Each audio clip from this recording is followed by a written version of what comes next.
This is the Rise to Triumph podcast, and my name is Crystal Torres.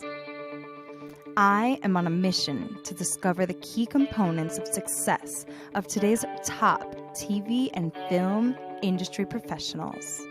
If you are interested in becoming a working TV film professional or intrigued by the journey and are looking to surround yourself with the best industry minds, then this, my friends, is for you.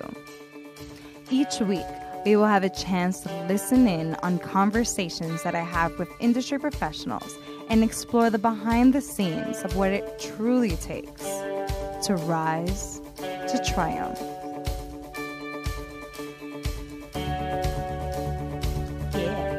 Yeah. Shake it, shake it, shake it, shake it. Get ready, yeah. Hey guys, my name is Crystal. Thank you for joining me on the Rise to Triumph podcast. This first episode that you will be listening to is me speaking with Eddie Liu. Thanks, Eddie. We're going to be talking about the ABC Diversity Network Showcase. Thousands of actors submit to this every single year in hopes that they will be discovered on the ABC Showcase platform and then be able to showcase their talents as an actor in front of every single top industry professional. So yeah, it's a pretty big deal. I think they only accept like 12 to 15 people. So Eddie confirmed that like last year there was about 7,500 people that had submitted. So I wanted to talk to him about his background and what had led him to that place to get him the audition for the ABC Diversity Showcase, because that alone can be a huge achievement. And then the process of the auditions and leading up to the showcase, to the actual showcase, and a little bit of what has happened so far since then. I also want to talk to him. I also speak with him about like what exactly has led him in his acting career. Where was he at already by the time he got that audition? He had recurred on 3 episodes of the Silicon Valley HBO show, and also was on a Comedy Central show. And so certain things that I'm like, okay, and he had training. So it's kind of like a well-rounded, this is kind of like the type of person or maybe a candidate that the ABC Showcase is kind of like looking for. Not saying that he is the example, but he is definitely one of the people that was chosen. So I thought it was very intriguing to understand like his background and understand his career to this point that got him to the showcase. So yeah, that's my spiel. And if you're interested, listen in. Eddie is awesome and super talented, and I think he just wrapped an indie film where he led in the Philippines. So congrats, Eddie, and enjoy, guys. So in the last year, you were on the HBO show Silicon Valley. You got a recurring role, and you just completed the ABC Diversity Showcase. And what, out of like 15,000, maybe almost 20,000 people apply for that? Actually, we got a number. I think it was something around 7,500 is what they said. It was a loose guesstimate. But yeah, it was a handful of people. Yeah, congratulations. Thank you. And we're going to get more into like where and how that whole journey was for you, because I bet that was an amazing journey for yourself. Yeah, it really was. And then didn't you just, I think I saw on Facebook, you got NCIS with a co-star, guest star? Yes, yeah, I got a fun co-star gig on NCIS Los Angeles. That was yeah. Thank you. That was fun. That was fun too. Yeah. I mean, so is this all like within the last year? Yeah, I would have to say all within the past year because if we let's see, it's the beginning of December now. If we go back a year and a month was October of 2015 was when I auditioned for, or maybe even September, like end of September of 2015 was when I went into audition for Silicon Valley for that recurring guest Yeah. co-star role, excuse me, co-star. And I didn't hear anything. And after a week, I was like, oh, okay, there's no way I got it because TV rolls pretty Yeah. fast. And I just forgot about it. And then, like, over a month later, I find out my manager calls me and says, you're on watch and advise for Silicon Valley. I'm like, what? I don't know what the hell that means. Like, Wow. what is watch and advise? She wasn't really sure either, but I guess it pretty much just meant that they had me Mm, down. They were just figuring out their schedule. got it. So you were I basically, think was really kind of all it meant. So it was like a different version of being pinned, not quite being pinned, but yeah. like, yeah, I guess. So they had me on their radar, and I didn't know if I actually booked it yet. Then they said officially that I booked it, and so I got to work a few days on that in And how many episodes was it? Like November. 3 or so? Are you still? Can they I still call you back? Four. 4 episodes. I I wouldn't hold my breath for it. I'm not counting. Yeah, I mean, you Whatever. never It's on know. your It's not like resume. That's all that matters. my resume, and I worked on 4 episodes. I got credited for three, and you never know. At this point, I would say there's a high chance that I'm not coming Yeah. back, which is totally okay because, to be honest, it was really I couldn't have asked for a more amazing first. I had done like I had done Yeah. background. I had Totally. done um, a reenactment show on TLC a Oh yeah. while Which one back. was it? I think everyone like what is the crazy? Oh God, it was. So this is actually my first TV credit, even though I don't. Have you heard of Sex Sent Me to Yes, the ER? I've seen so many people like that's like their first like legitimate enough credit that it. Do you think that maybe that helped? Well, it's hard to say if it helped, but what I'll tell you what was great about it was the fact that like it was a no pressure situation where I was technically it's I was a guest star for a day. Yeah. So what for me was So you got billed as a guest star. I got billed as a guest star. I show up Yeah. there and it's a no pressure situation where and everybody's really nice and it was fun and um it was like a miniature crash course in being a professional actor for the day where you don't have the high stakes of a huge hit show where writers are coming into your face and changing lines on you and you don't have executive producers breathing down your neck. I don't really know what that's like because I'm not there yet, but Yeah. it was a fun crash course for a day. So in that regard, I'm actually pretty thankful that I got it, So credits go the credit to and the experience for the day. And I didn't yeah. tell anyone about it just because to me it was kind of like I did it for I'm not embarrassed about it, but No, but totally. But I totally like get what you're saying. but in a way I just wanted to go about my business and I just wanted to be an actor. Like part of the and I get funny when it comes to telling people about stuff that I do. Like don't get me wrong, like I post stuff, Yeah. I'm a social media whore as much as the next person sometimes, but like, Yeah. I guess you have but to be sometimes I kind of. feel a little weird about it because I don't know how much attention I really want on something, and I don't know how it's going to be perceived. Like, I never want to be perceived as arrogant or anything like that. Like, there's Mm. Yeah. from Italy, his name is Mario Balotelli, and Yeah. he gets in hot water for being arrogant and getting into trouble sometimes, or people perceive him as cocky.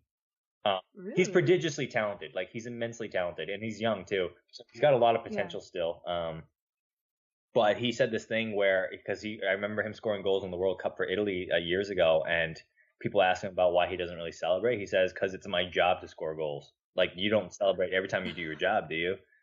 And it just kind of stuck with Wow. me. So I remember when you and I finished Esper, I remember like people would post about going auditions and stuff like that. Oh, I got this audition today, and it's like we'd all like it and support each other, like the status support each Of other. And for course. Of me, course. Yeah. as I became lucky enough to go out on more auditions, it became sort of like, well, that's the job. That's like my Yeah. friends who like are accountants and whatever, like they don't celebrate big every time they account.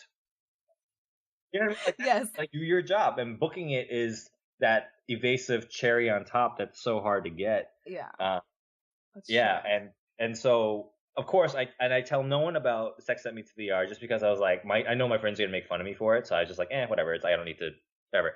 Of course, a few months go by, and on some random Saturday night, like my phone blows up. My people are writing on my Facebook. They're like, "Oh my god, I just saw you on TV." I'm like, "What?" And then That's they're all funny. writing about Sex Sent Me to the Air. I'm like, "Do you guys have nothing better to do on a Saturday night than watch the show?" But yeah, I know, you're like, people actually watch that? Like, yeah, I what? would watch that. Like, I would watch it if I knew my friend was on it, and that would be fun. But like, I don't. There are a lot of things that I don't have enough time to sit and watch. But like, they watch the show. No, yeah. That's what happened to me. I guess, well, for me right now, the biggest thing I've done was like this Lifetime movie, and I think I put like a clip of it, but it was funny because like I mean, like I shot it like maybe like 8 months, and then that's when they showed, like the movie like on Lifetime, and I didn't really like Yeah. say anything or know like that it was on. And then like I started getting like the same thing. But I mean, like at the same time, it's like if you don't celebrate those, I guess, especially when you're starting out too, I feel like sometimes like those little accomplishments can sometimes, I don't know, I guess boost the confidence when you're still trying to pave the way. I get it, and my manager was the one who said like, you should be proud and you should whatever. Like, if you don't celebrate it, you can't expect anyone else to. Yeah. And the way I took that was just like, at least be grateful for, like, pat yourself on the back and eat a damn cookie, because all the time you and I spend slaving away on auditions, it's like, the perspective that I gained I remember doing a commercial like sometime last year with some guys who were talking about how like this booking, like auditioning is a job, booking is the cherry on top, and when you're there on a union set, you enjoy that craft service, you enjoy that premium catering. Yes. Those are the little Yeah, gifts. little thing. I pretty much do it for the breakfast burrito. That's all. I mean, yeah, you can't go wrong with craft service. No. But yeah, I guess so. Yeah, technically, Sex Sent Me to the Air is my first TV gig. However, I consider Silicon Valley to be the first real TV gig in the sense of like, like union big projects, like that's like network, that sort of thing is what I mean to say. Of course, yeah, because Sex Sent Me to the ER is it's a non-union gig, yeah, well, and I spent like maybe a day on it, and in terms of like, it's TLC, it's not the same thing as like HBO, CBS stuff.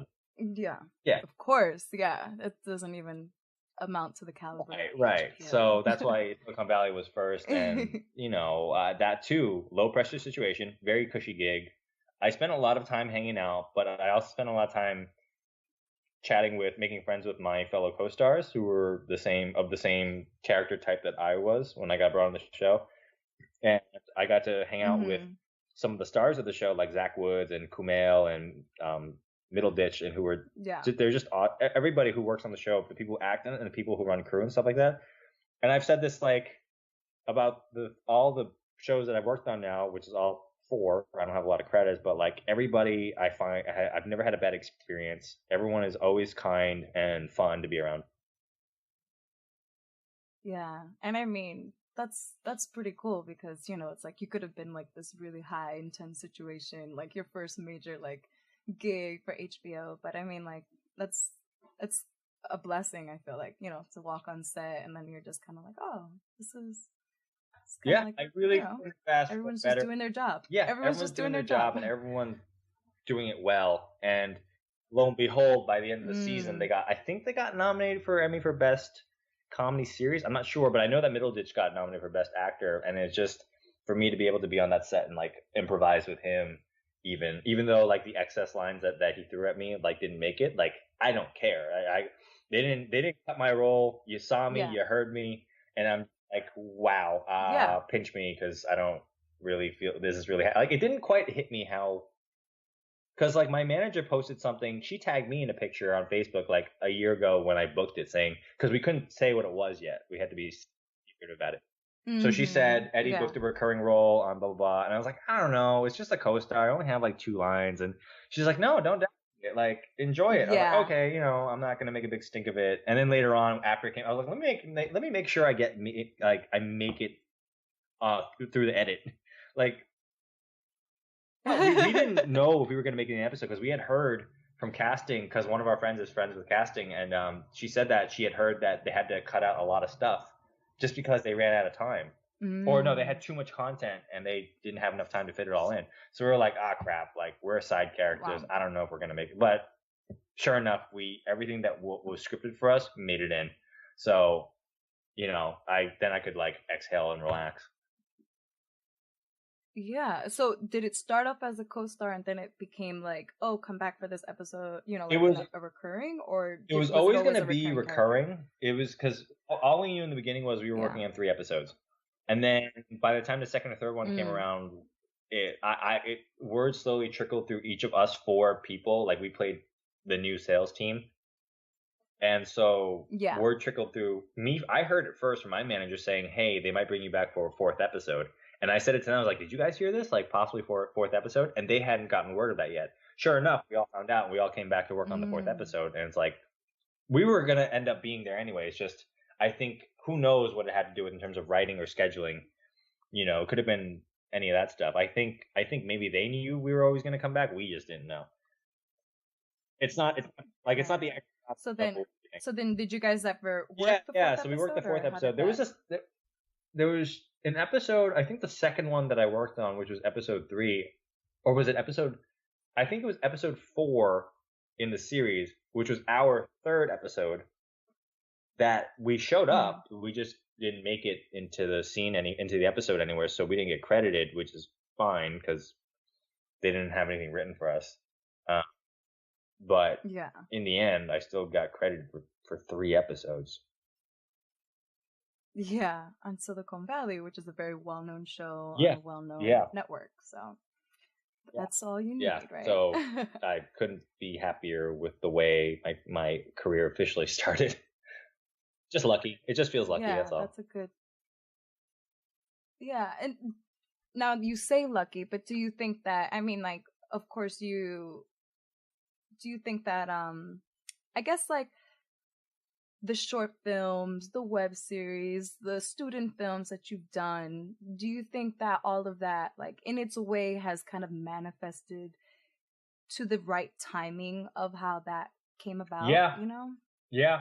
I don't really think there's anything I regret that I've done up to get to that point, because up to this point, because it's all just experience to just play around. Like, in a student film, or like a short indie short where you're underfunded and everything like that, even if nobody sees it, like, you get that chance to make mistakes or find things about yourself and see what you look and sound like in this way, working on this particular facet of your craft, whether it's you were trying to be funny, you were trying to be emotional, and you watch it later, you're like, wow, what was I doing? It doesn't matter. Like, you want to do it then. You don't want to do it when you're like, nope. As much as you and I want to walk in on our first 5 Hollywood auditions and book this thing all of a sudden, it's like, I ask myself, would I really be able to handle? So, like, I've looked back on some of the projects that I've auditioned for, some of which have been very big, which I obviously didn't book.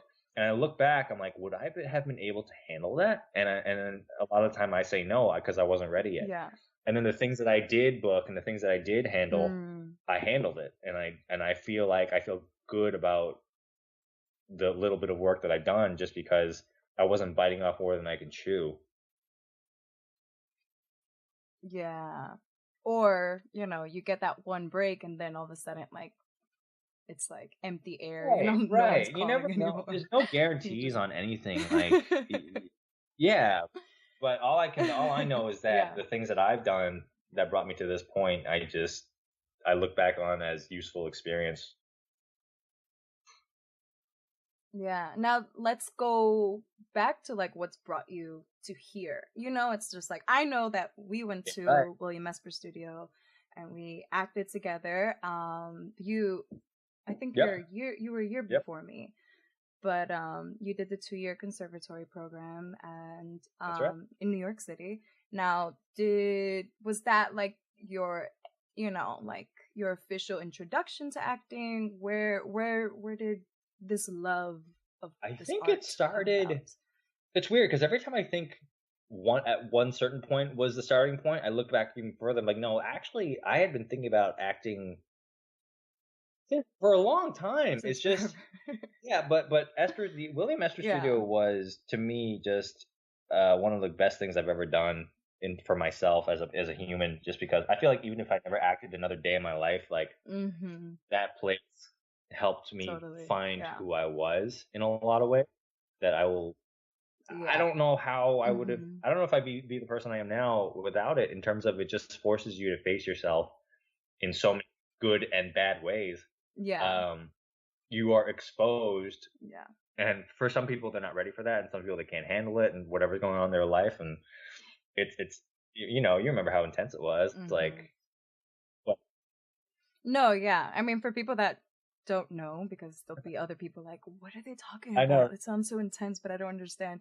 The Meisner technique is what's taught at the William Esper studio, and it's you basically have to put yourself in a very vulnerable place. You have to expose yourself, and yeah, and we both had Deb Jackal, shout out to Deb, who first year, and I mean, like, she really puts you there, and it's like, and she'll call you out if you're being fake. And the basically. One thing, and I just emailed her a week or two ago to say thank you to her, and I updated her on a lot of stuff that we're talking about. I let her know in very like succinct email form, like this is what I'm working on lately, and I thanked her, and she wrote back, and she was so grateful and happy to hear, and I really wanted to let her know that a lot of the gist of what I remember from her class, if nothing else, is just like, work hard, bust your ass, respect the damn craft,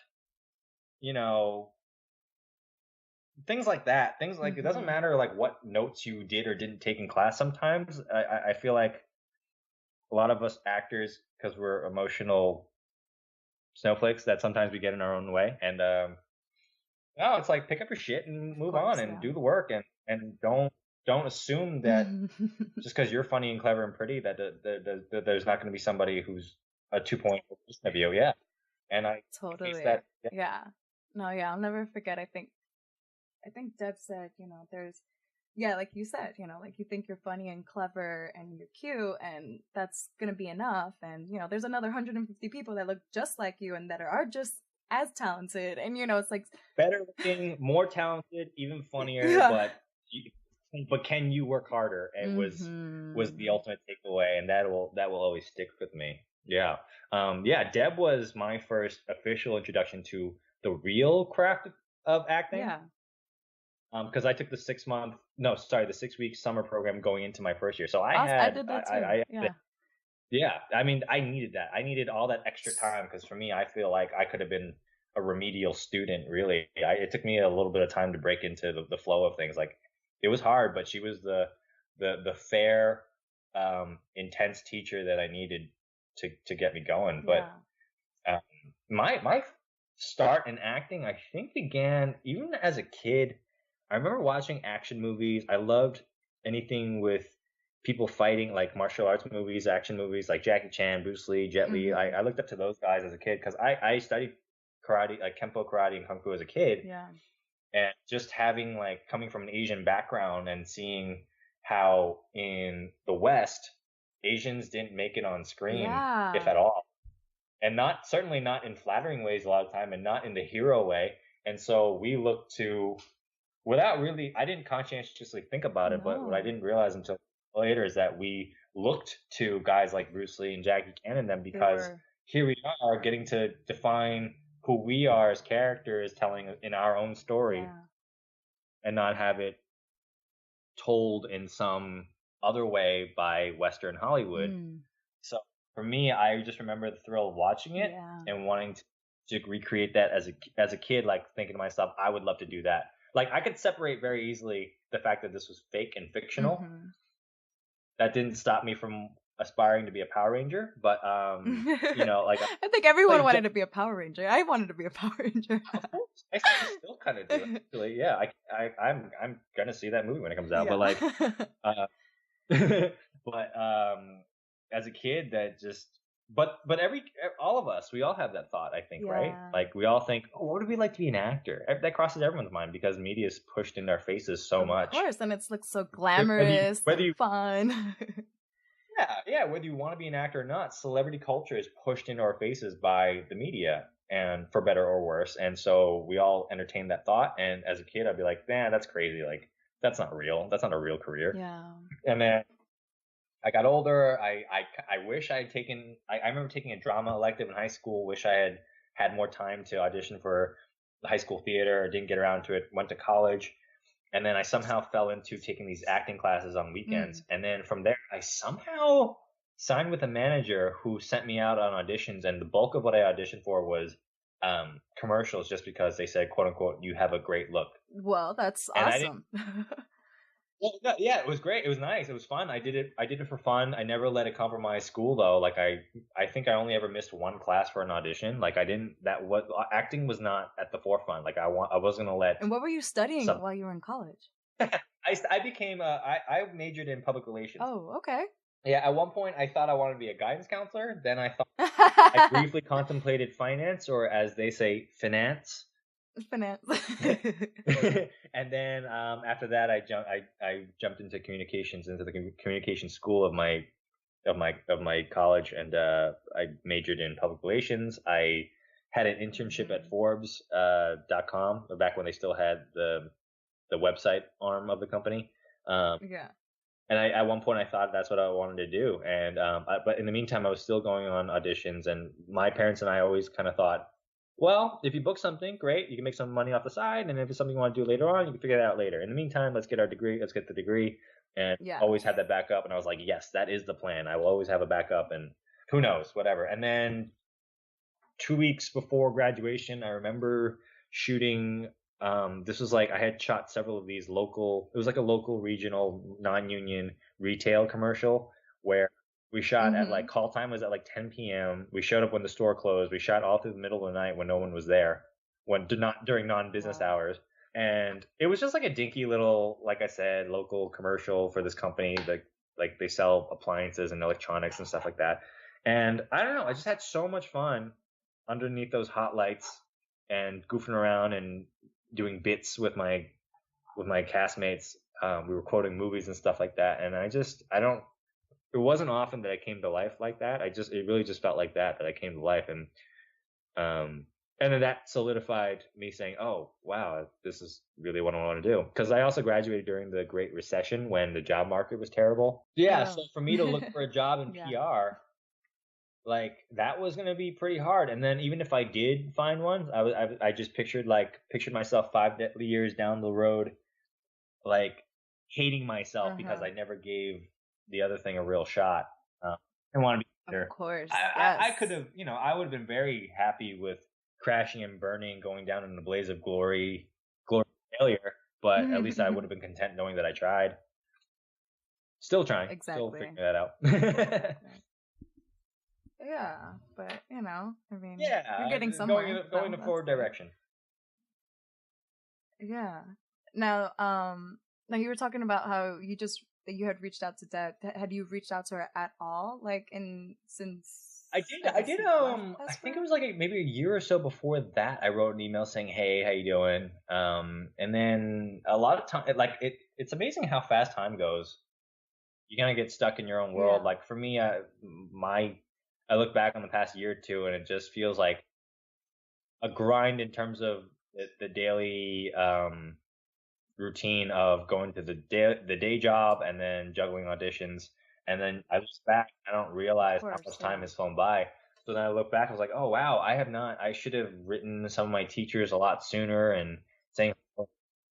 Yeah, so that's are you proactive? I mean, like even if you don't do it like often, but you're proactive about like reaching out and like making sure to like just tell them like, hey, I'm still doing the grind. It didn't cross my mind to, because like I said, the time was just flying by, and I didn't think to. But now I realize it. I was like, holy crap! Like I also got to reach out to David Newer, was my second year teacher. He was mine too. Oh, so we had the same teachers. Oh, that's awesome. See, for you, there's very few people like you and I in our position who had that combo of Deb and David, and I really don't. Like, this is just my personal bias and nothing against the other teachers at Esper, but that was the 1-2 punch combo that I needed for me. I think so. That I will always be deeply grateful for. Yeah, I agree. Mm-hmm. Like slightly contrasting styles. I mean, David, I know from my classmates who I had second year, like they did say David was tough first year as well. He was tough in his own way, I'm sure. And then second year, where the work opened up, you remember how the work opened up in a different way, where totally, yeah. Like he was the man, yeah. It just, and then also he reeked of the passion for teaching and for being an actor as well, and Deb as well, and I feel lucky as well that I had them too as teachers. Because when they spoke, I understood it. It made sense to me. Yeah, like you were just like, okay. Even now, like I'll hear things like that, like they've told me in Esper, and I'm just like, oh, now I get that. It's like you just don't think about it at the time, and then you're just like, oh, because I remember graduating like when we graduated, like the 2-year, and I remember they were just like, well, you just got to go out there and do it. And I was like, that's it? That's all they're going to tell me? Like, aren't they going to like give me more? It sounds like the most useless, vague advice ever. But you could hear David's voice, like, you gotta do it. That's exactly how it sounded. It was just like, just do it. Like try to get a commercial agent, maybe. It's just like, what is this? And then like 3 years later, I'm just like, yeah, you just gotta kind of go out there and just do it. It's like that's just how it is. So how was it like after graduating Esper, and then did you move to LA right away, or like, because you kind of took me a little time after, right? I mean, when I graduated, I kind of felt a little bit like, I remember a lot of people feeling separation anxiety leaving the school, because for 2 years where we had gotten used to the routine and the intensity of the work, but also we felt safe in our artistic bubbles. Of course, you're like, everything's about the arts, and you like get out there and everyone's like, don't care about that. And everybody's all lovey-dovey and rolling on the floor, touching each other in movement class, and you have like people like Suzanne Esper, who just a lovely, lovely woman who just, you have people like her and Nancy Mayans who just fill you with so much inspiration and hope, and then you go to the outside world and it's like, nah, we don't give a shit.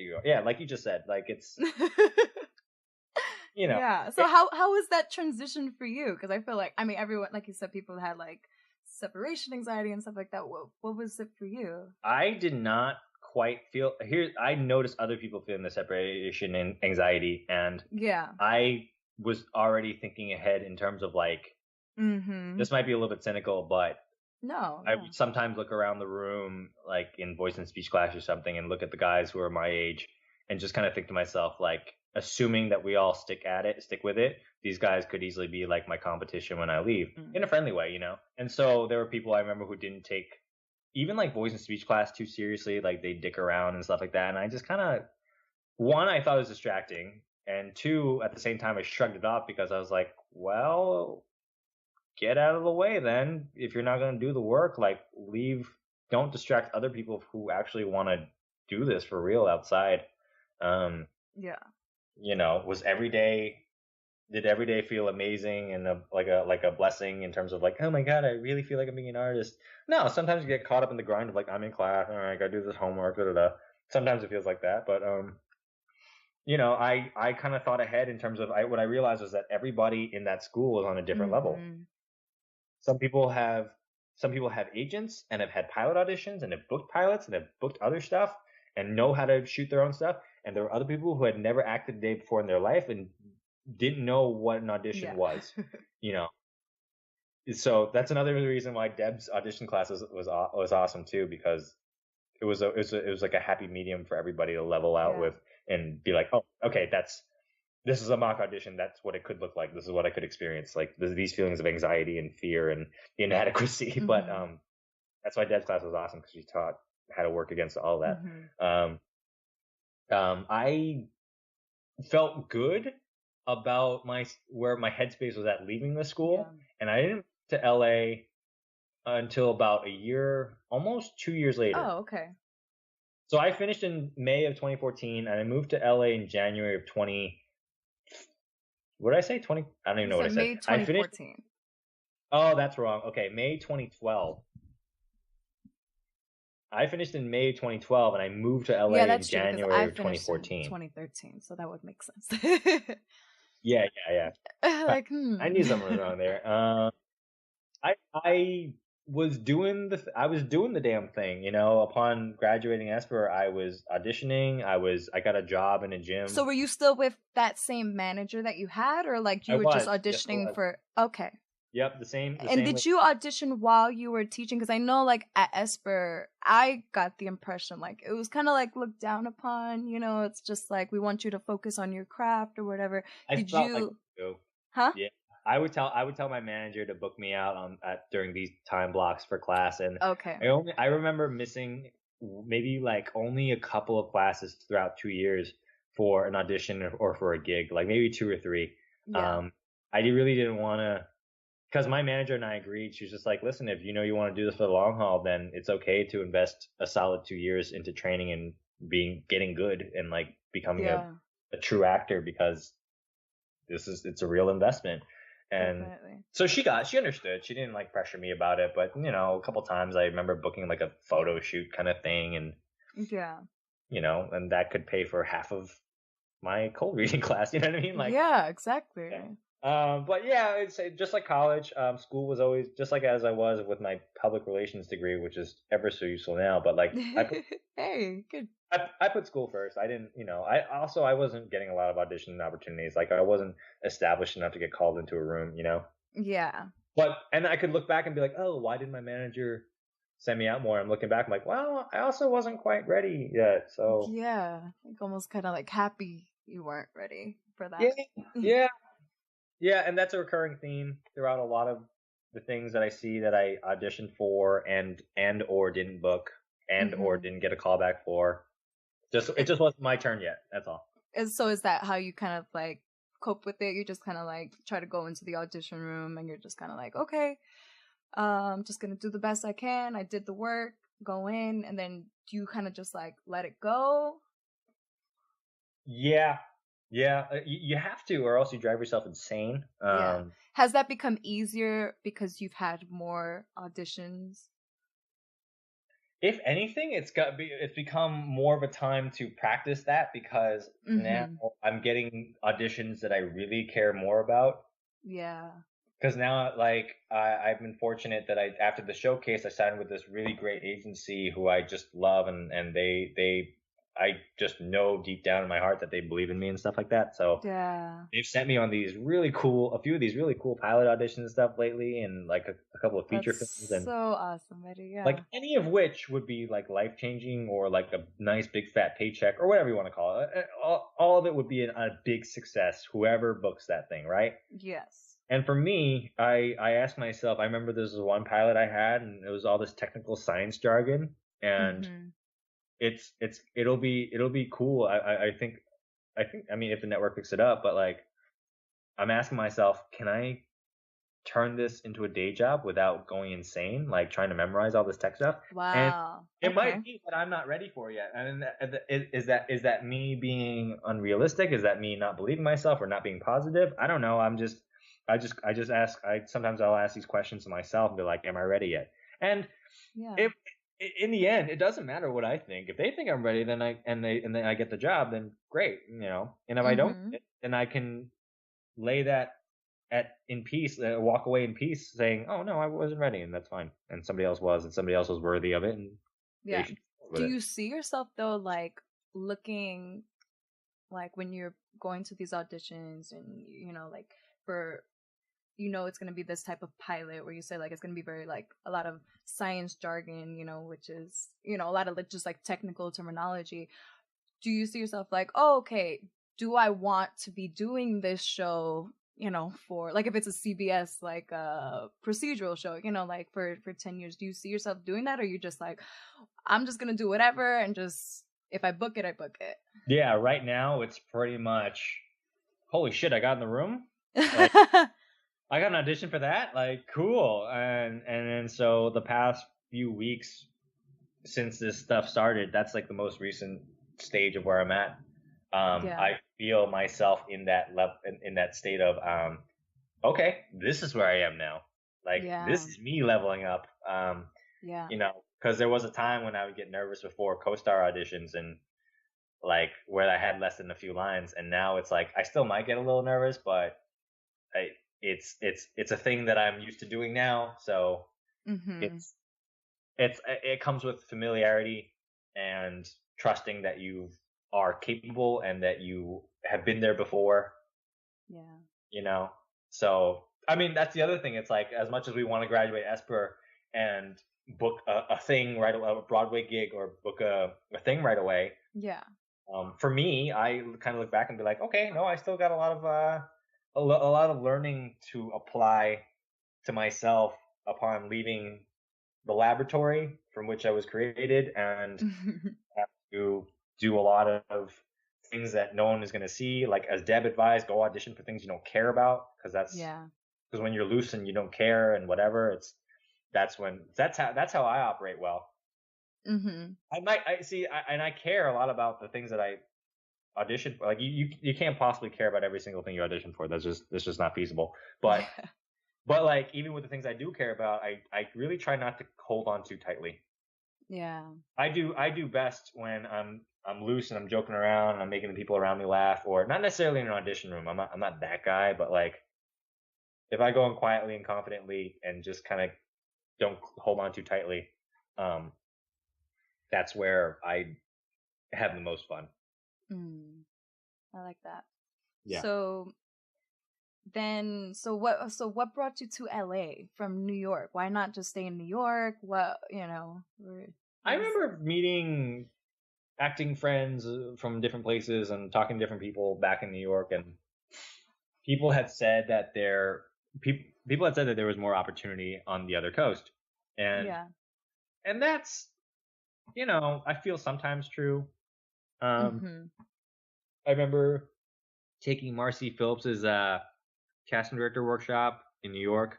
She is the head of ABC casting over there, and I remember her saying that when she talked specifically about pilot auditions and the fact that like you truly need to bring and be the best version of yourself and your unique self, because a lot of pilot auditions, when they bring you in, they really want the best version of you, because that's what you're going to play. Like ideally speaking, you're going to play that character for 8 years.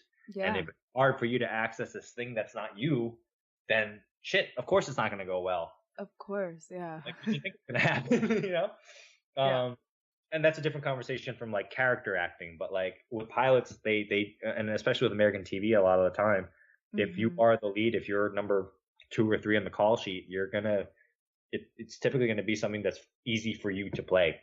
Yeah. Even if that means a slightly altered version of Crystal, or a slightly altered version, a heightened version of Eddie. Yeah.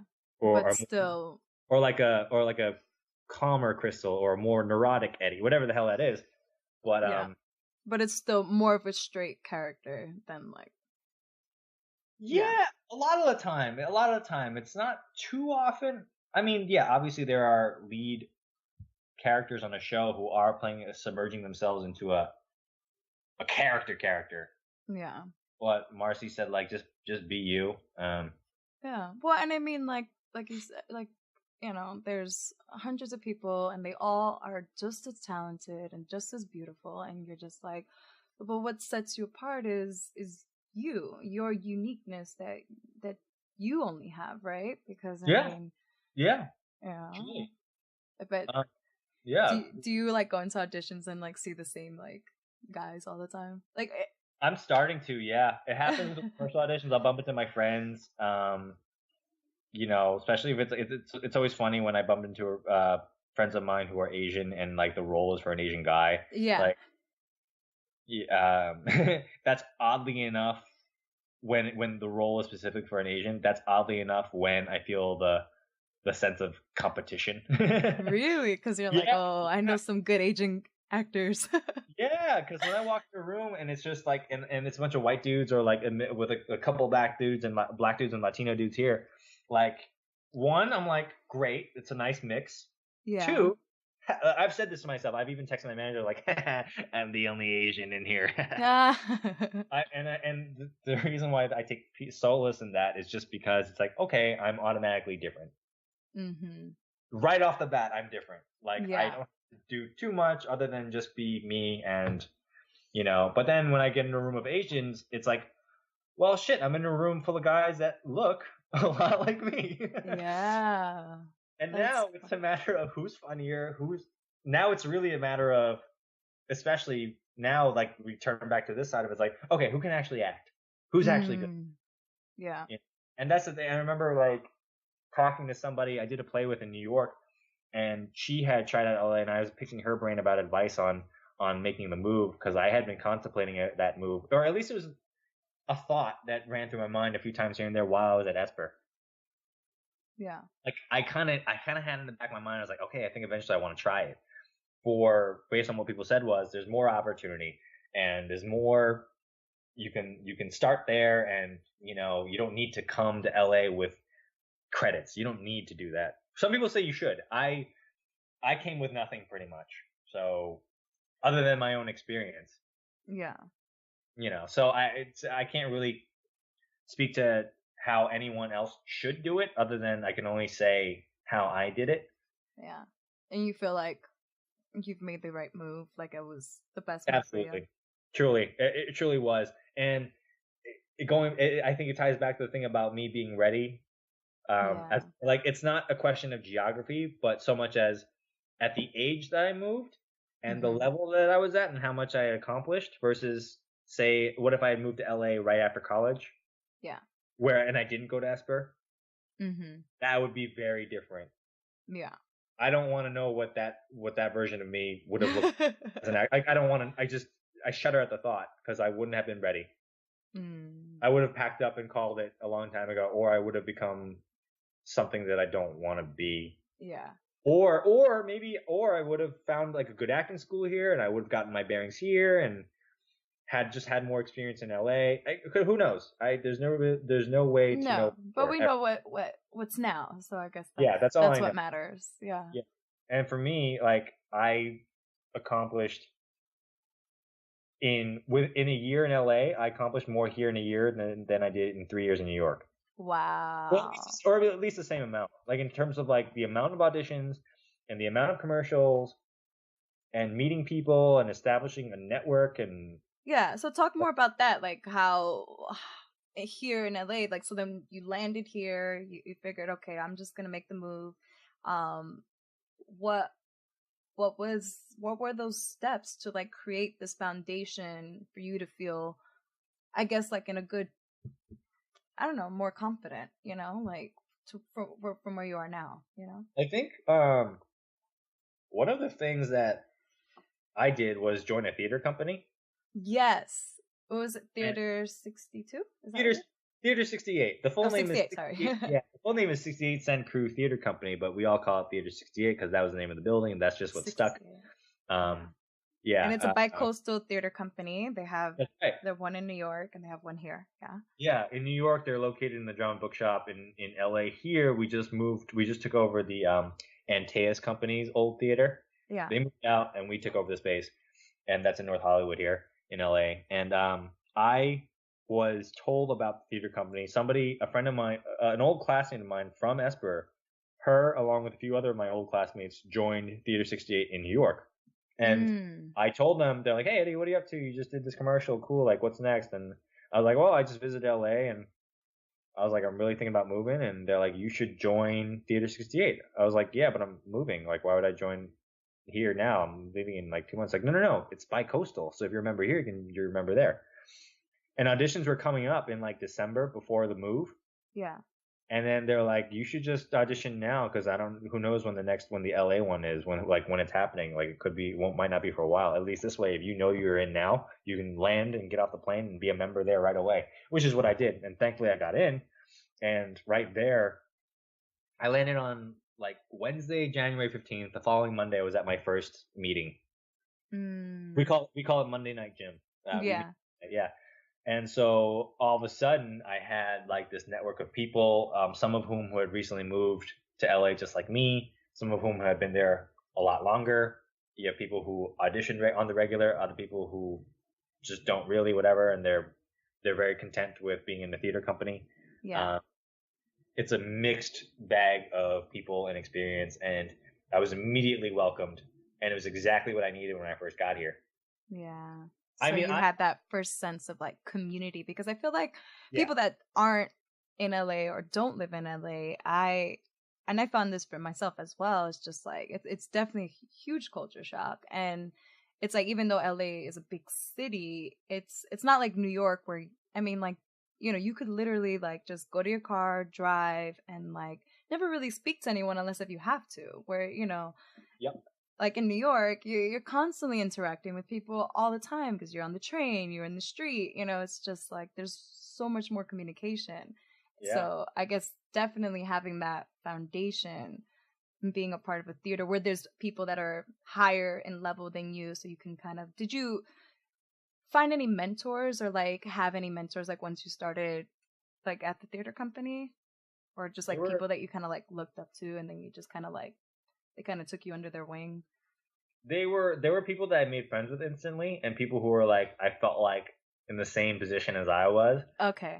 Yeah. And so I would, these people were nice folk who just opened up their arms to me as friends who I would hang out with, even just hanging out with people, like, and be like, hey, what part of town do you like to get burgers? Like,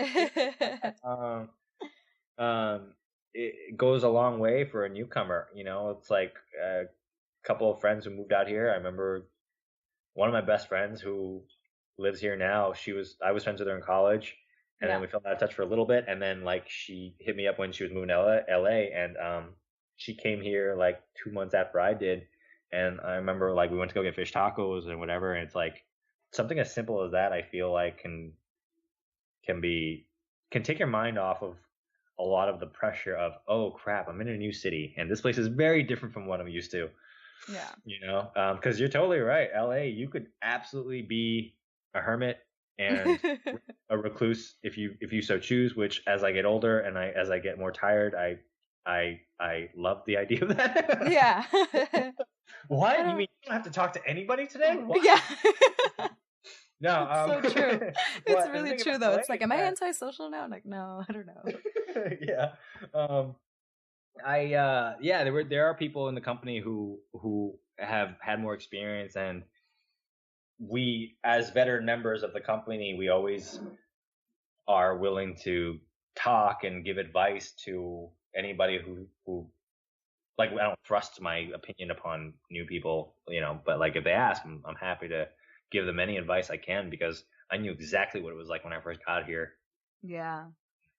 And what that was like. I mean, I already knew like a few friends here, but because LA is so wide and people are just so busy, it's easy to fall out of touch or to not see your good friends for a while. You can easily stay in touch with them through text and all that stuff and like their shit on Instagram, but that's not quite the same as maintaining a face-to-face connection. And no, definitely not. Yeah. It's really seeing someone and how they're really doing. Yeah. Yeah. And so now moving forward, right? Because you've created, so really like the theater kind of got you like that foundation, got you kind of like a group of, I guess, a support system. And then you had like a workout gym where you can go and kind of just play around with your craft. And then, so I'm just speeding it all the way up. So then you got Silicon Valley. And then, so how did the ABC Diversity Showcase come about? That came about, let's see, if we go back to June was when my manager sent me an email saying, hey, just so you know, the deadline to submit for the ABC Showcase is this date.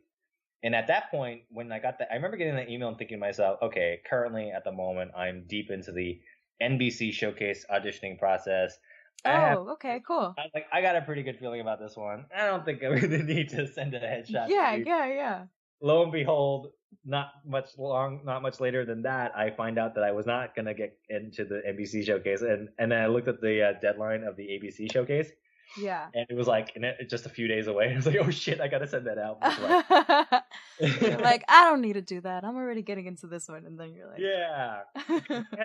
I had made it to the final round of the NBC Showcase twice. This past year was the second time. So I was like, all right, I'm pretty close. I feel like this is going to be the year, right? Yeah, definitely. But no, it was not meant to be, which was fine because because of the way things ended up working out with ABC. But submit the headshot. You said you only mail in a headshot resume, which I felt like this is a crap. Like they're not seeing your acting talent; they're just calling you based on a picture. What?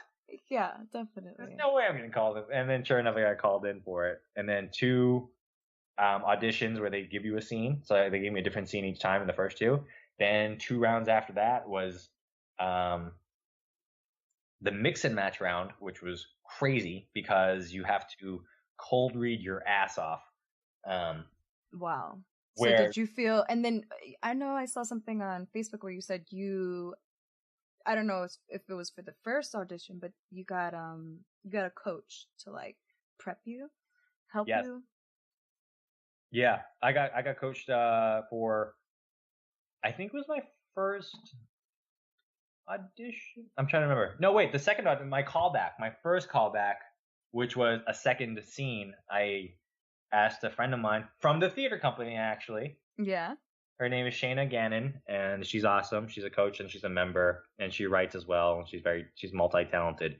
She coached me for my second audition, and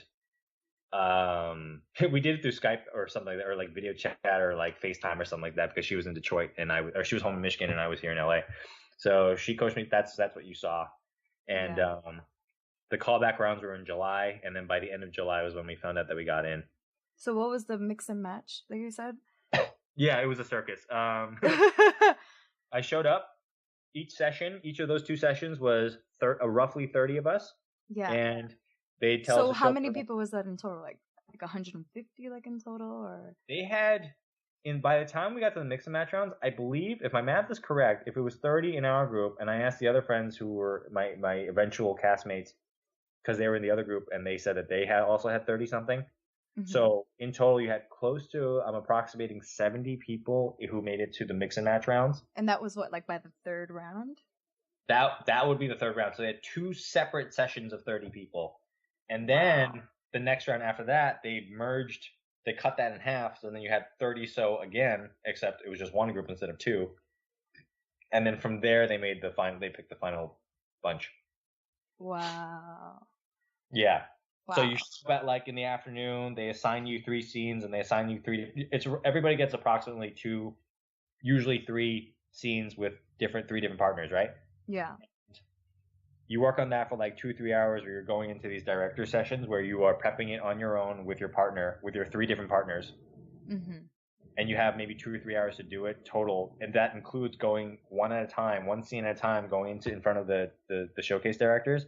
And them saying, yes, no, make this adjustment. Yes being, we want to see you do this in front of the executives. No meaning, we're going to change the scene. We don't like the scene on you.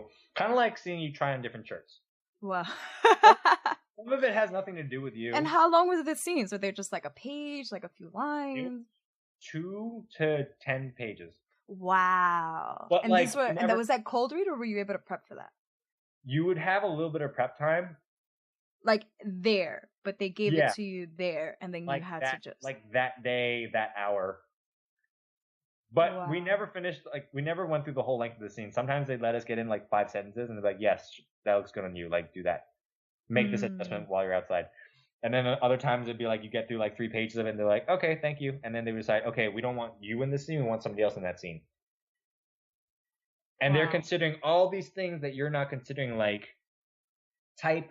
Chemistry, maybe you were really good at it, but somebody else just looks better with it on because they also had better chemistry with the other person, or you really just. So that not only were they looking at you as an individual, but they were looking at how you and whoever you were eventually going to be partnered with, right? Because for the showcase, you have to do a scene with another partner.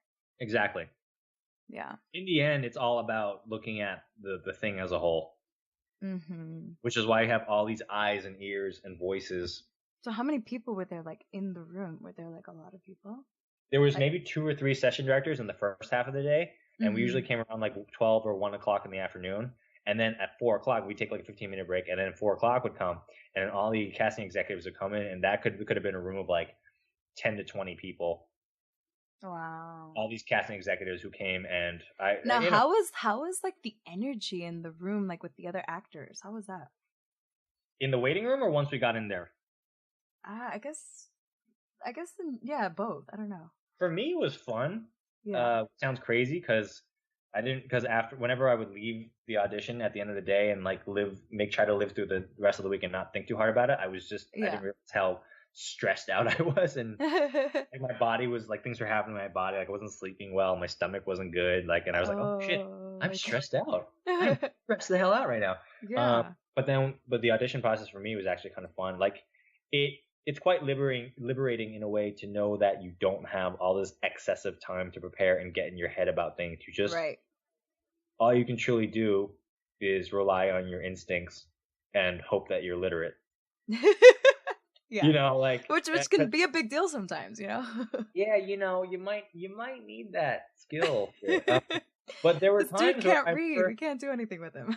Yeah, and there were times where we'd be like, okay, these are the 3 scenes that I know I'm going in to see the executives with, and then we'd get in there and then be like, let's see you do this scene instead. So by the time the end of the day is done, you might have done either 2 scenes or you might have done like 6 scenes. Wow. The remaining bunch that you didn't prepare, all was done cold. Like when I say cold, I mean there were instances where I remember doing a great read with one partner and we were laughing, we had the room feeling good, and that was like the best feeling. And then on my way out, they'd be like, okay, I want to see Eddie pair up with Candace and they're gonna do this scene, and they handed me a scene to go so I can come back in another scene away. Wow. So the timing worked out to be, I remember I had maybe 2 minutes outside in the hall, met my partner Candace, who eventually got in there, and they gave us a scene, and we read the first like 3 lines, and we're basically, it was just like, okay, you're Mr. So-and-so and you're her. Okay, we read the first 2 lines, they called us in, and we cold read the whole thing from scratch. Wow. It ended up being one of my best auditions in there. Wow. And it just do you think that's because like the adrenaline was going, like you literally, like you just said, like you just couldn't overthink, or just truly just like truly that's what happened. Yeah. You have to let go. Yeah. You can't be a control freak. You can't be type A. You can't be super type A in that room, because if you're trying to control the situation, you reek of that. And all these executives, they know what they're looking at. They're not idiots. Like, they're smart people. Of course not. Yeah. And I mean, like, they see actors all the time. This isn't like new to them. Right. Yeah. In this situation, it was very much like these people, they're rooting for you. And if they're not laughing, or if they're not engaged in a way that you would like for them to be, it's because their wheels are turning on a creative decision-making level. Yeah.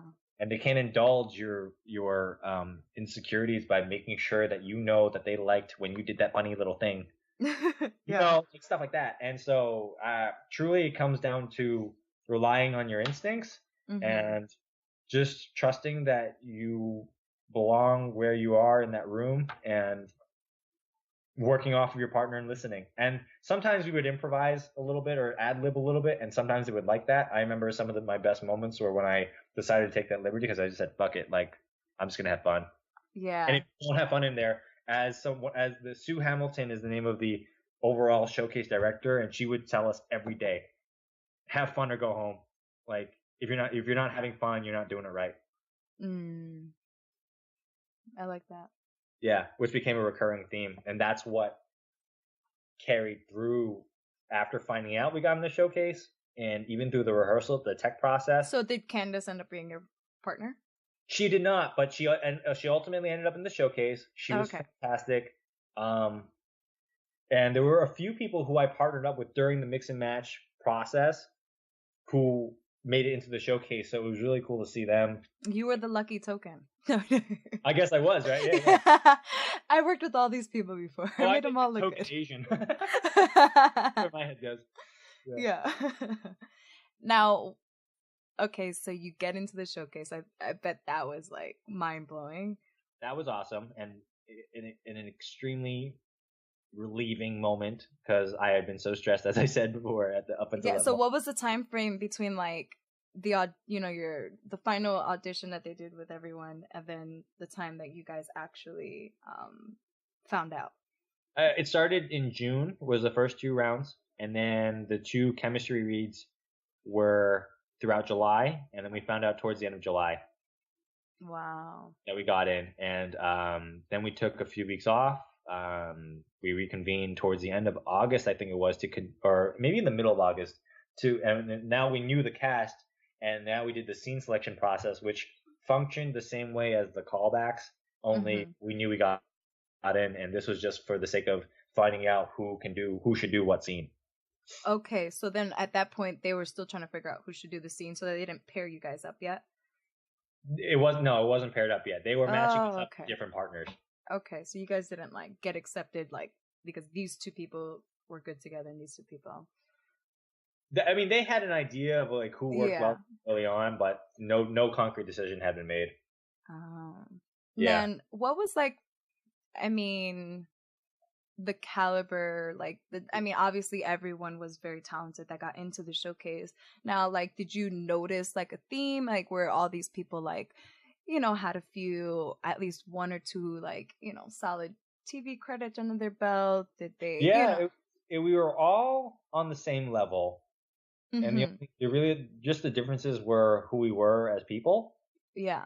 And where we came from, and maybe our physical, ethnic, gender type or age type. Yeah. We're all close to around the same age.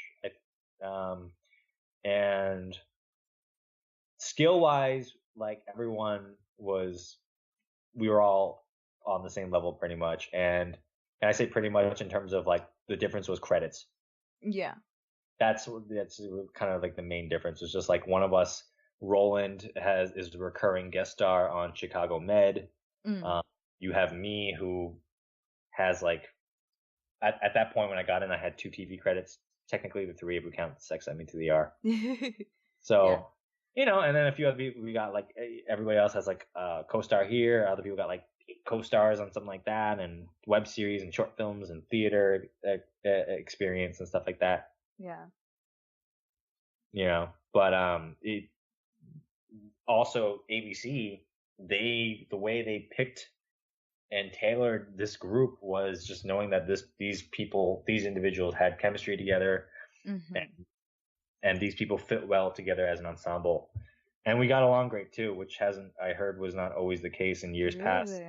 Sometimes people wouldn't get along, and that happens. Whatever, it's human nature. Who cares, Yeah. Like everybody to work with, but we lucked out because we all got along great. We really became friends. We hang out, we stay in touch. We went to a karaoke bar a few weeks ago. Yeah. And that's awesome because that's like another network of yours now that you can go into, like reach out to people through. Yeah, totally. I mean, these are the people my showcase buddies. I will always. And I'll always have their back. You get pretty close to a bunch of people when you spend all day through a really rigorous, intensive tech week together, and you put on this show where. Yeah. So tell me, how was that process? So then did you guys do like rehearsals, like from, you said, the end of August? Yeah, scene selection was through mid-August. We didn't get our scenes until I think end of August ish, or maybe even early September, because I remember going away on vacation and coming back in the beginning of September, and I think that maybe that was around the time we, because they had a couple of scene selection days while I was gone too that I just couldn't make it because I had already had this. They added it later on, these scene selection days. Oh, okay. Yeah, that I had to be away, and I came back, and then we finally had our scene, and then that whole process was intense. They warned us in the beginning that there were times that you might get frustrated and you might feel lost and whatever, and I was just kind of like, I'm not really worried about it. I got into the ABC showcase and feel like I already got in. You can't take me out, right? Right. I mean, unless you were some kind of monster, but yeah. Well, yeah. But I got my partner, I got my scene, but then even then the scene was subject to change. And then what I didn't realize was your partner was subject to change. Really? Yeah, because I had my partner, Titana, we had a scene, we had this one particular scene which went through rewrites. Like we were working it and we're going through rewrites, and then we get up to Tech Week and we felt really good about what we had going into it.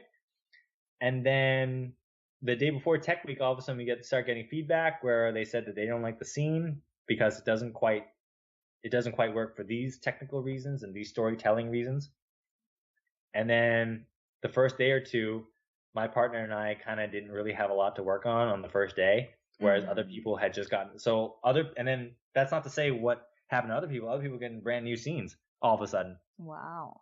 Like you were dealing with rewrites constantly until literally an hour before curtain. An hour. Yeah. So the whole thing becomes this intensive boot camp into the world of TV acting or film acting, and everything is dialed up. The urgency is up, and you have all these people with their input trying to make the showcase the best that they can make it. And you, the actor, have no choice but to be a damn good sport, because to not be a good sport will only hinder you and everyone else around you. So, and then it got to the point where my partner and I, it was Thursday before the show. The scene wasn't working, and for some reason, my acting wasn't quite. And is it because did you feel like it was, or like the scene just wasn't fully? I think that the way the scene was written, I kind of feel like we started losing sight of a few things. Okay. And also the sense of direction, like that was hard to grasp. Like you get to the point where your head starts to spin and you don't know anything anymore. Yeah. I think that's what happened. I think that all happened to each of us at some point. Yeah. Whether it was because of the material or it was because of us or whatever, just unknown reasons. It just happens, and I feel like that's what happens in real life, out in the real world. And then so Thursday, I got my ass kicked from a directorial standpoint. Wow. And then Friday, Titana and I show up. We shake off whatever was bringing us down from Thursday, and Sue, the showcase director, comes in after lunch breaks. Titana and I are on stage after lunch, and we're working on our thing. We're feeling good about it, and we're like, okay, I think we're figuring it out. Sue comes in and says, okay, Titana and Eddie, switch roles. We're like, what? Okay, like I figured, okay, I knew something like this was bound to happen. Okay. Yeah. And we do it, and people start laughing, and the scene's funny again, and it's fun again, and it's fun to. But then there's another issue that we don't know is going on. Apparently, Roland and Demetrius are two guys who had the scene going, and all this time, rewrite after rewrite, the writers and the directors couldn't make the scene work. Not because of the actors, but because of the scene. So they scrapped the scene, and then Sue comes in again. She goes, I have another idea. Eddie and Roland switch. Oh my god. So now, like, what the fuck? Like, what's happening? And this is how many days before the actual showcase? This is Friday. The showcase is, like, on Tuesday. Oh my god. So this is Friday now, afternoon, after lunch, and I go over to Demetrius. And now Roland is taking my spot in the scene, and then they continue rewriting it. And now I get this, and then I'm like, oh crap, does this mean I'm going to get that scene that wasn't working? And they're like, no, it had nothing to do with you guys, the actors. It had everything to do with the fact that the scene wasn't written the way we wanted it to. Yeah. So they gave us a brand new scene. Demetrius and I read it. We put it up on its feet. We read it in front of a few execs, and they're laughing instantly, and immediately it felt right. And then that's what we ran with. Wow. And then so Demetrius and I got together with our director and our ABC casting executive on the next day on Saturday. We all came in on our day off to work on this shit, like all afternoon. And it, like, we were tired and exhausted, but like it felt right and felt good, and we were running on just excitement and adrenaline at that point, you know. Wow. And then Monday came, and then we got a few more writing adjustments. Nothing crazy, nothing big, just getting more and the different directors in the show, and then we put it up on Tuesday, and we were good to go. Wow. And it ended up working out really well because Roland and Titana had a great chemistry. Demetrius and I had a great chemistry, and we had a scene that I really enjoyed doing. It was just well written, and the joke was very clear. Yeah, so it was all, in the end, while it was madness in a way and very an intensive boot camp, in the end it turned out amazing, and we had a great time. Wow, that sounds like exciting, exhilarating, but at the same time I'm like, oh my god, you know, it's like, I think, you know, when people are like, man, I didn't get into the showcase, you see why, you know, it's like there's so much at stake, you know, like I feel like you really have to be at a right place in your mind to like handle that, you know. Yeah. Yeah. And even if you aren't you know, you take the attention off yourself and you put it on your partner, whoever the hell that is, and you make the best of what you got, and that's kind of what happened. And you know, we did have our ups and some downs, but in the end, I mean, Jesus Christ, there's no point I was ever going to be like, I don't think I can do this. No, like, no, yeah, you're like, I'm going to make this work. Like, there's no. Yeah. Oh, like, this is a freaking it felt like a golden ticket, you know? It felt like a gateway, you know? Yeah. I mean, the way it, at least like the perspective I get, it seems like it's a gateway. Like, so then the showcase happened. It's amazing. Like, do people just come up to you then? Like, are you, because I know like, like there's like top executives, you're like literally like everyone who's anyone in the industry is there, right? I had 2 agents as soon as so after the show, the curtain went down, blah, blah, or like the show ended, we exited the stage, we went down to change, and the people down there like running the show are like, okay, change and go out and mingle and greet these people who are here to see you. And a lot of these people are industry guests. Yeah. Which most of them are like big name casting people, big name agents and managers and what have you. And as soon as I got off the stage, I changed my clothes and I came back out. And as soon as I got off the stage, I had an agent hand me her card, and then another group, the whole agency swarmed me and wanted to congratulate me and adore me. It sounds weird it actually feels weird talking about this but that's how it went down. But I mean, like, yeah, I mean, like for any actor, it's like at the same time, I would feel like, you know, it's like weird talking about it, but at the same time, it's like you want to get to that point, right? Like you want people to feel like and it's weird talking about myself in this way in terms of like objectively like what happened, which is that these people had a great time and these people took an interest in me. Yeah. I think also because they looked at all of our headshot resumes in the media folder and that they saw that I was the only guy who didn't have a theatrical agent. So of course. Oh, yes. Yeah. I mean, I'm sure if my castmates didn't have representation, they would have swarmed them too. It's just, it said very clearly who were repped by. That's all. Yeah. And my manager was there, and that was really amazing to have her there too, because she just has been a constant, like, supportive, motherly being in my career here in LA. Yeah. Has she been your manager since the beginning, like when you first came here? No, she's my second manager. Okay, so you had a manager when you first came out here, or are you talking about the manager from New York? The one in New York, we upon moving to LA, that I exited that connection, so to speak. She's like, okay, you know, I get it. Like, I'm happy to, you know, I'm fine, good with releasing you from your contract, and then it wasn't long after that I met my now manager Sharon and signed with her. And how did that come about? Was that like through the theater company or someone you knew?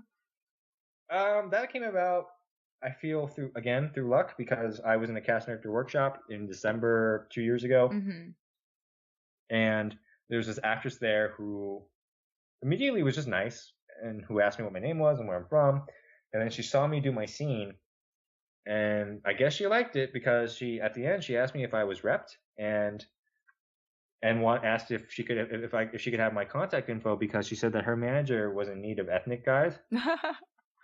Yeah. And I didn't really think anything of it, because like, okay, people in LA, like everybody talks, right? Like, oh, I'll help you out. Yeah, sure. and like if you're not from LA or you don't really know, like there's a gazillion managers and agents, and not all of them are, you know, that good. Or people who say, yeah, I'll help you out, and like people don't follow through on a lot of what they say. Yeah. Like, let's go to Runyon. Like, that never happened. You know, like, yeah, there's a lot of that. So but she was nice, and I was like, yeah, sure, I'll give you my thing. I didn't expect anything of it. And then sure enough, I am getting in contact with Sharon, and then we have a sit down meeting, and she wanted to sign me. And then I didn't really know much about her. Yeah. I didn't really know the representative scene out here. And she took a risk on me in a way, because she didn't know much about me, and I didn't have a lot of my resume really. Yeah. And so I was like, I got nothing to lose, so I signed with her, and it became like a really, really, really, really great move. Wow. And that's great, because you had someone that I mean, she took a risk on you, but then, like, I guess, I mean, she had to believe in you, right? So she, like, made things work. I don't know why she does, but she does. Well, I mean, if it keeps coming up, that means that you have something good to bring to the table, obviously, I think. Yeah, I would like to think so, but also people, and I think also too, it's like just and just speaking to you. I mean, just like you're so humble, and I think that it's very like it's a nice sincere quality that I think. Thank you. Yeah, and I think like especially in LA, that I feel like sometimes that can be hard to come across. Maybe So for me, I think it comes down to the fact that like success and failure are fleeting. Mm-hmm. Like you could have a run of shit luck. Life happens.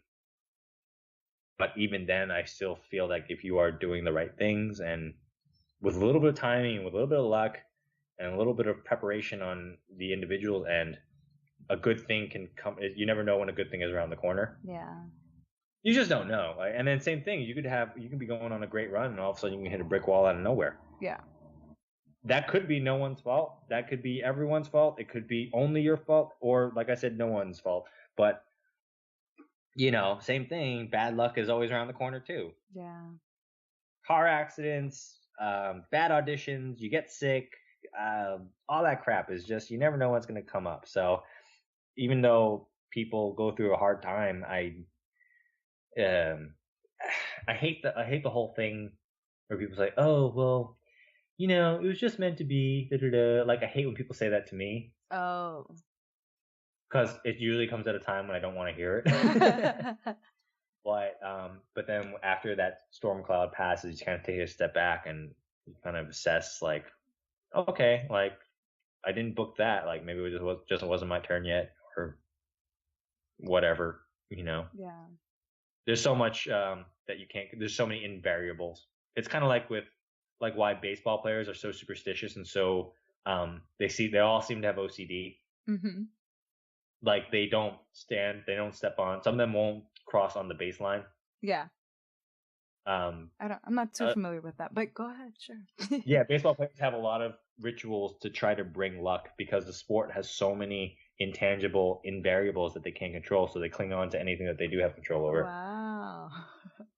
Lucky. Hence constant chewing of tobacco or whatever, and then also the way they prep before they take their at bat, the way they adjust their helmet, or the way they do the sign of the cross before they take their at bat, and things like that. Like they cling to what feels normal and regular. Yeah. And as actors, I don't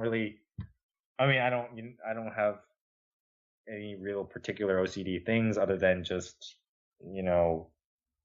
trust in. You just got to hope that you're doing the right stuff. Mm-hmm. And laying the right foundation for yourself and the right brickwork. Yeah. Because then when some kind of pressure comes down on you, whether it's good or bad, can you sustain that? Can you last through that? Is the question. Yeah. Yeah.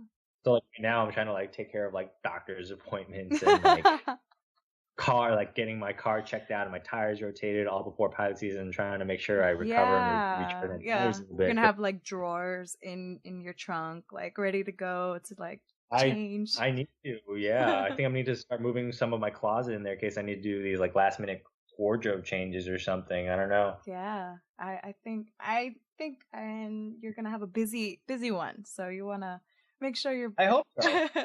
So I hope so. I'm gonna act like it's gonna happen. Yeah, I gotta prepare for it just in case. Yeah, right. Be in the right mindset. But yeah. So then, so now that you finished the showcase and you're getting ready for pilot season, what ultimately does Eddie Liu want for himself? Where do you see you ultimately? I mean, I know it can be obviously we're always changing and stuff like that, but if you're where are you what are you working towards right now? I think I'm working towards, at the moment, on the surface level at least, and where I'm at, considering where I just finished and I just having just signed with a new agent and all that great stuff. The first immediate thing that I'm working towards is getting into particularly bigger name casting offices, auditioning for bigger projects where the stakes are higher now, and growing comfortable in the discomfort of it all, and showing to myself and working to the point where I feel like, okay, this is the level I'm at. I've exceeded the previous plateau, and that I belong at this level now. Yeah. And getting comfortable in the big leagues, just in terms of the caliber and the workload and intensity of what's to come. And then in the meantime, just working on myself and continuing to take class and things like that, and just learning how to properly adult. Yeah. Does that ever end? I don't know if it does. No. Well, I think you do know how to death. That's how. Oh yeah. That's how that ends. Yeah. Not to get morbid, yes. But like, I just try to maintain the mentality of like sink or swim. You know, are you doing the things that get you forward? Because in our industry, if you are not, to me it feels like you could end up going backwards, or the people around you will go ahead of you. Yeah. And how do you know, like, are you just going off of sense? Like, I think this is forward, it's like, well, before like silicone and, like before ABC, like, how did you know like those things were forward? Were you just kind of like doing it and just hoping that it was? Yeah, kind of, because that's really in the end all you can really do. Yeah. And if it turns out that you had a bad agent, or you were taking a class in an environment that wasn't conducive to your learning, you're not going to know until you do it. Yeah. So even then, like, it's hard for me to regret things that I've done, even if a few things have turned out poorly, because now I know how to handle it better next time, or not to do it, or I learned something about myself in the process. It's like dating, right? Yeah. Like, you ever hear people compare acting to like dating, or like an audition to dating? Yeah. Like, oh, like, have you ever heard a girl say, guys like this and they don't like that? Well, sometimes you find that there are exceptions to the rule based on the individual. Yeah. And that's how it is with acting, whether like, okay, you can do this in this casting director's room, but you can't do that in another. Mm-hmm. You're not going to know that until you do it. Yep. That's true. Because, and you're not going to know to not take that acting class until either somebody tells you, and if nobody was there to tell you, yeah, that, then what do you expect? And it's okay to, I try not to beat myself up too much on those kinds of things in terms of like believing whether or not I'm doing the right thing. Mm-hmm. I mean, I check in with the people around me. Yeah. Like, I check in with my team and like my manager and stuff like that, and we touch base on a consistent basis in terms of like, okay, what's the next move? What should I be doing? That's awesome. Yeah, and then it's very collaborative. Like, they're helping you. Like, it's you all working to forward your career. I think so, and also and I say that as a person who is now represented, whereas there have been times where I wasn't represented. I didn't feel like I could turn to representatives to give me advice on a particular thing. But all I can say is just, do you feel like it's pushing you forward? Yeah. Like, if you're really honest with yourself, do you really feel like taking this daytime 50-hour-a-week job is the right thing for you? If yes, then yes, do it. Like, yeah. There are other people who say like, oh, I think I'm going to take this job, which takes up all these hours, and then like, I'm still going to try to act. And then in my head, I'm like, okay, if you feel like you can make it work. For me, I know that doesn't work. Yeah. There are times that I've had to, like, I choose not to get too consumed into my day job, because I know I don't want it to affect the acting thing too much. Yeah. Because I know how I'm going to react. I know what would happen to me. Mm-hmm. Or I think I do. Yeah. No one really knows anything. Ultimately, we don't know. Yeah. We're just taking steps, hoping it's forward, not backwards. Right. Yeah. I think if you are honest with yourself and you feel like it's the right move, then that's the best you can do. That's great.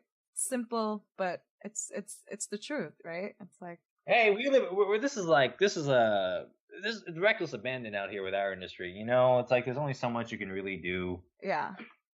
in terms of what's considered the right move. Mm-hmm. But such is life. Yeah. And beyond surface, do you already have like a vision of like what is ideally like your career, like what that forward, I don't know, 5-10 years from now what you would ideally want it to do, or do you not kind of? I would, if I got to pick and choose, it would be, I would love to work.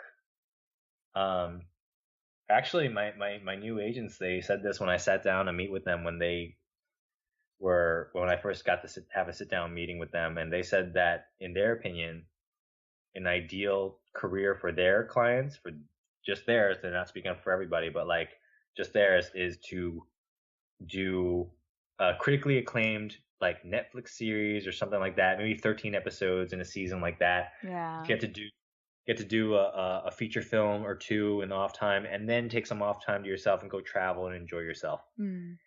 And that was the first time I'd ever heard an agent talk like that, where they put the actor and their life first and their happiness and well-being first. Yeah. And they said that, and I was like, "What? That sounds amazing. What? Yeah." You're like, that can happen? That's realistic? You don't want me grinding endlessly project that comes my way? What? Like, no, we believe that the art should come first and do what's artistically fulfilling for the actor. Mm-hmm. And then also making sure that you are happy and enjoying what you're doing, and you are what you audition for, what you're working on, making sure that speaks to you. Yeah. So something like that. And then like I would love to, like, I love how close knit the comedy world is. Mm-hmm. How you see people who appear on this show and they get to act and do these funny little guest spots on these other shows. Yeah. Something like that. For me, I would love to do like a smartly written ensemble single cam comedy. And then in the next 5 or 10 years, I would love to, take part in action movies, like because we talked about how I watched that as a kid, and that's looking back, action movies is kind of what made me dare to imagine working in this industry. Mm-hmm.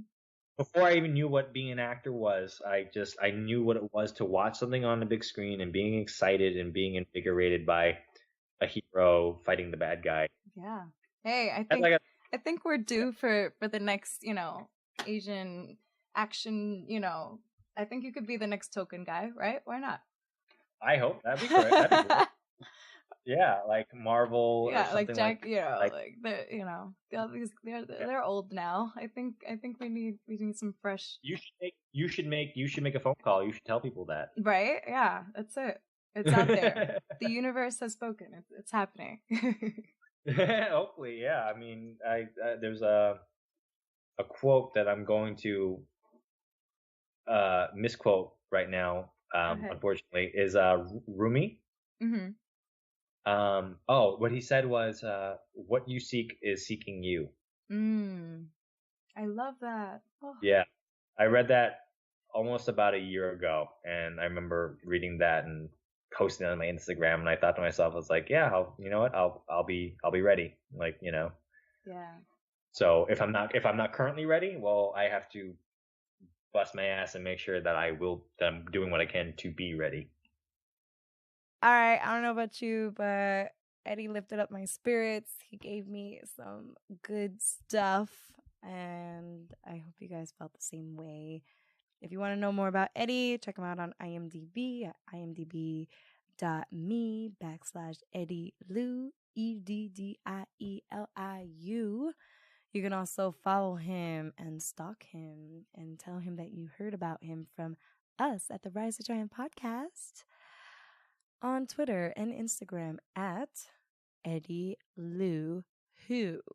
Isn't that cute? I love that. Eddie Liu Who. Again, at EDDIELIU Who. Oops, I don't even know how to spell who. WHO. Yeah. All right. So have a great day, guys. Listen to my podcast. Call me. Tell me what you think. leave some comments, drop some love at theriseotriumph.com on the website. You can also catch us on Instagram. No, I'm sorry. Yeah, I think I'm gonna put up an Instagram. So at Rise of Triumph on Instagram, at Rise of Triumph on Twitter, and you can also check me out and be like, yo, Crystal, what up, at Crystal Torres. That's Crystal with a K, guys. Torres with an S. And then _, because there's a lot of Crystal Torreses on Instagram. And Twitter, you can find me at Crystal A Torres. Awesome. Yippee. All right, bye.